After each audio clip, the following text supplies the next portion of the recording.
Students, आज शुरू करते हैं एक नया चैप्टर 11th क्लास का, plant kingdom. Plant kingdom start करेंगे और थोड़ा सा स्ट्रेटजी में चेंज लाए हैं। वैसे तो हम एनसीईआरटी पूरी कवर करते हैं, लेकिन कुछ स्टूडेंट्स ने बताया कि सर आप साथ साथ एनसीईआरटी की बुक में भी वो टॉपिक्स दिखाते चलिए, जो आप यहाँ पढ़ा रहे हैं वो एनसीईआरटी की बुक में भी हाईलाइट करते चलिए। तो इसलिए मैं किताब भी साथ में लेके आया हूँ। अब ये दोनों चीज़ें साथ चलेंगी। तो जो मेन टॉपिक्स है उनको शुरू करने से पहले इंट्रोडक्टरी जो एक दो पैराग्राफ है उनके बारे में बता दें। पहला पैराग्राफ कंसर्न है क्लासिफिकेशन से रिलेटेड। क्या है? In the previous chapter we looked at the broad classification of living organisms under system proposed by Whittaker, wherein he suggested the five kingdom classification visualized Monera, Protista, Fungi, Animalia and Plantae। ठीक है, तो Whittaker ने 5 kingdom system classification दिया था, Monera, protista, fungi, Plantae और animalia. ये आप लोग ऑलरेडी बायोलॉजिकल क्लासिफिकेशन में पढ़ चुके हो। In this chapter we will deal in detail with further classification within kingdom Plantae, popularly known as plant kingdom. तो यहाँ पे जो कुछ भी हम पढ़ेंगे वो प्लांट किंगडम से रिलेटेड पढ़ेंगे। अब प्लांट किंगडम का भी classification time to time change हुआ है। ऐसा नहीं है कि जो आज का स्वरूप है यही था। प्लांट किंगडम का भी क्लासिफिकेशन चेंज हुआ है। प्लांट्स का भी जो हैबिट है, बिहेवियर है, वो लगातार चेंज होता आया है। ऐसा नहीं है कि प्लांट की जो पोजीशन आज है यही हमेशा थी। देख लेते हैं क्या अगला पैराग्राफ इसके बारे में। We must stress that our understanding of plant kingdom has change over time. तो प्लांट की जो हमारी समझ है ये टाइम टू टाइम चेंज हुई है।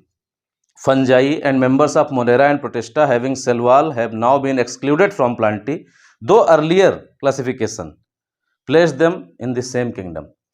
अब मान लीजिए बैक्टीरिया के पास सेल वॉल है, फंजाई के पास सेल वॉल है, प्रोटिस्टा के पास सेल वॉल है, इन सबको प्लांट में रखा गया था। 2 किंगडम सिस्टम जब लिनियस ने दिया था सबको प्लांट में रखा गया था, लेकिन आज के टाइम में ये अलग अलग है। बैक्टीरिया को मोनेरा में रखा गया, फंजाई अलग किंगडम है, प्रोटिस्टा अलग किंगडम है। तो ऐसे प्रोटिस्टा जिनके पास सेल वॉल थी उनको भी पहले प्लांट माना जाता था। तो टाइम टू टाइम मॉडिफिकेशन हुआ है, कहने का मतलब ये है। So the cyanobacteria that are also referred as blue green algae are not algae anymore.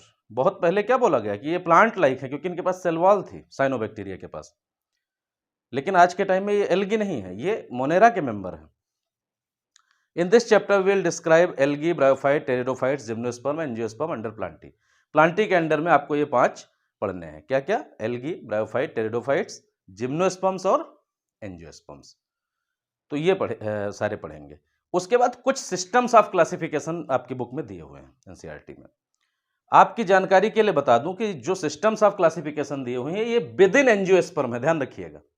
Jin system का नाम यहाँ पे दिया हुआ है आर्टिफिशियल, नेचुरल, फाइलोजेनेटिक, आप किताब खोलोगे तो इनमें पहले पैराग्राफ पे आर्टिफिशियल, नेचुरल का नाम है और जैसे आप पेज पलटोगे तो फाइलोजेनेटिक है। तो ये विद इन एंजियोस्पर्म है, ध्यान रखिएगा। किसमें है? With in angiosperm. पहली बात, ये एंजियोस्पर्म के अंदर का क्लासिफिकेशन है, सिर्फ आपको समझाने के लिए बताया गया है, ठीक है। तो इसमें आप देखिए पहला जो क्लासिफिकेशन सिस्टम है वो है आर्टिफिशियल क्लासिफिकेशन। कैसा क्लासिफिकेशन? Artificial classification. अब ये नाम से थोड़ा क्लियर लग रहा है। तो ये किस पे? Based on the only gross superficial morphological characters such as habit, colour, number and shape of leaves etcetera. ठीक है, तो ये सुपरफिशियल, ग्रॉस सुपरफिशियल, एक्सटर्नल कह सकते हो, एक्सटर्नल फीचर्स इन पे डिपेंडेंट है, इन पे बेस्ड है पूरा का पूरा सिस्टम।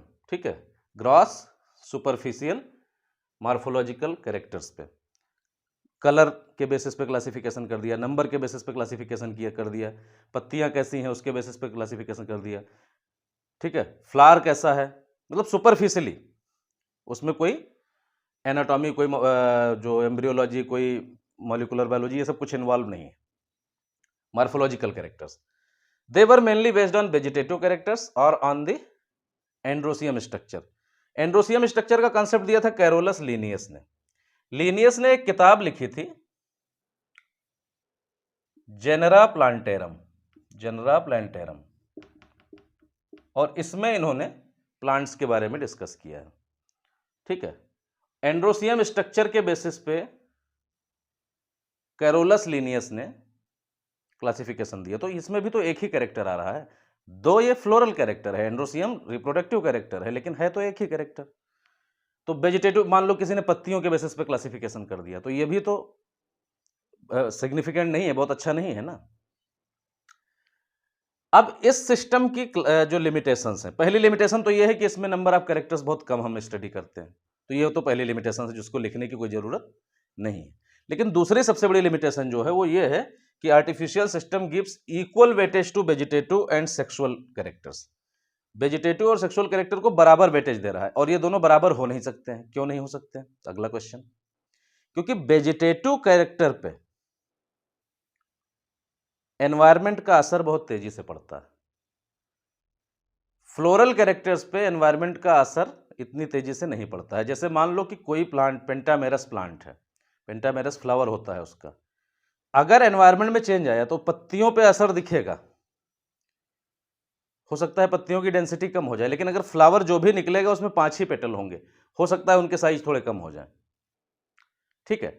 तो जो वेजिटेटिव कैरेक्टर होते हैं उन पे एनवायरमेंट का असर ज्यादा पड़ता है। वेजिटेटिव कैरेक्टर्स को नॉन कंजर्वेटिव कैरेक्टर्स भी कहते हैं, और जो रिप्रोडक्टिव कैरेक्टर्स होते हैं उनमें एनवायरमेंट का असर कम होता है, इसलिए उनको कंजर्वेटिव कैरेक्टर्स कहते हैं। तो इस बेसिस पे आप ये कह सकते हो कि ये लिमिटेशन है इक्वल वेटेज देना।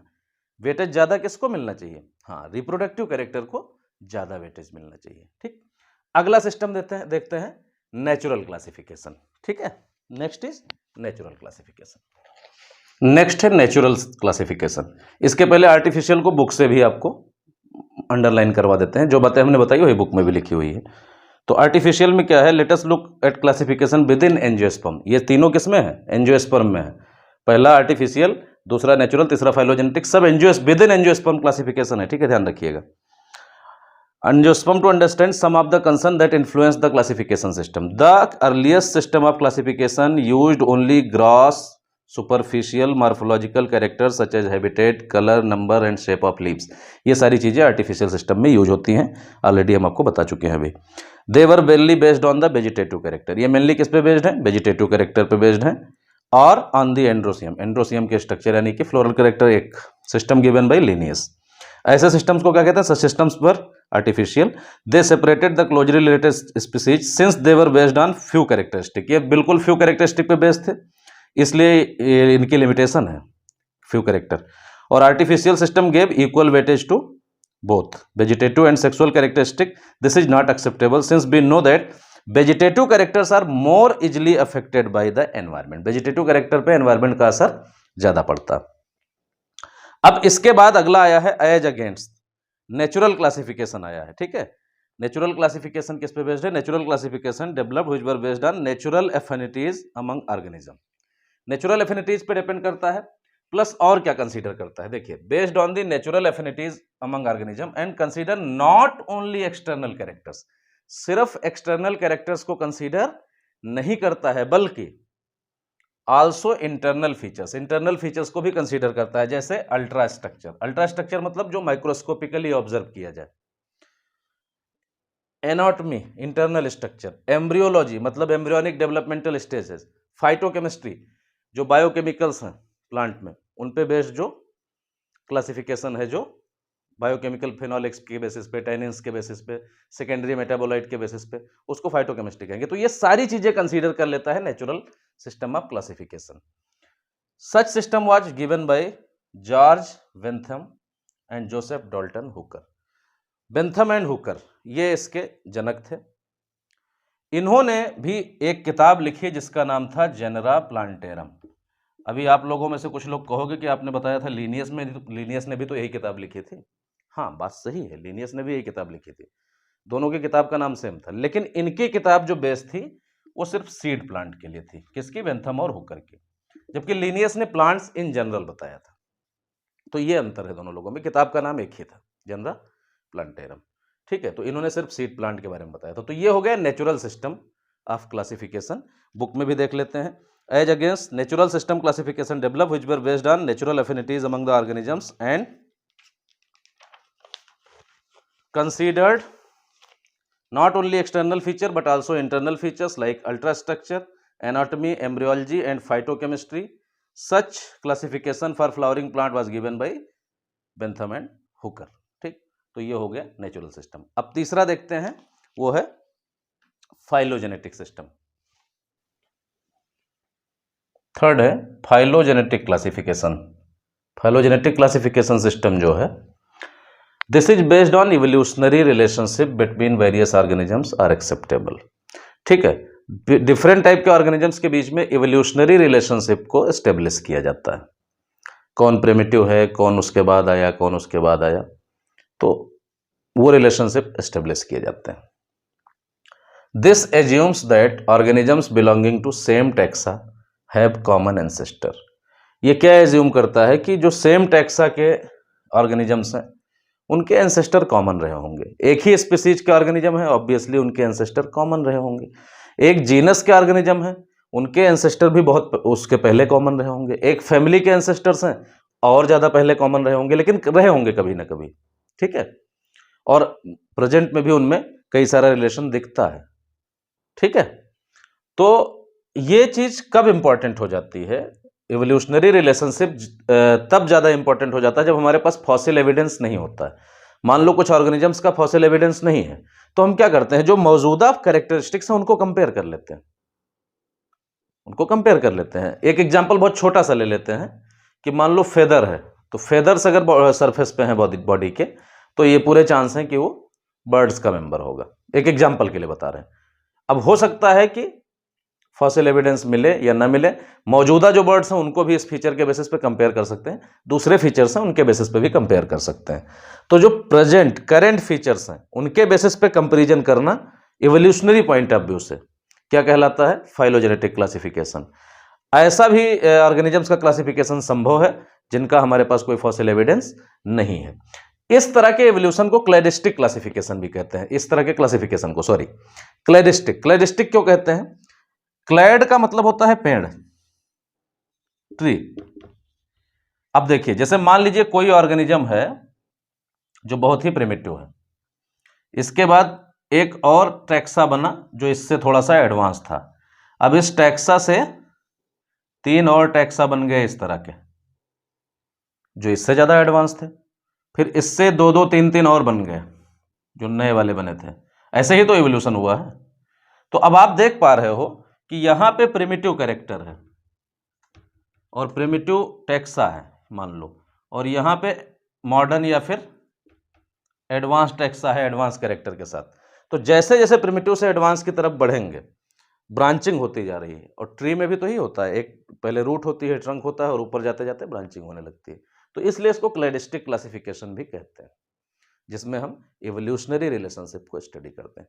तो इस तरह से ये 3 तरह के क्लासिफिकेशन का जिक्र आपकी बुक में दिया गया है, वो हमने आपको बताया। इसके बाद 3 तरह की टैक्सोनॉमी भी दी गई है, वो भी हम पढ़ेंगे। ठीक है, तो इस क्लासिफिकेशन में इतना ही। Thank you.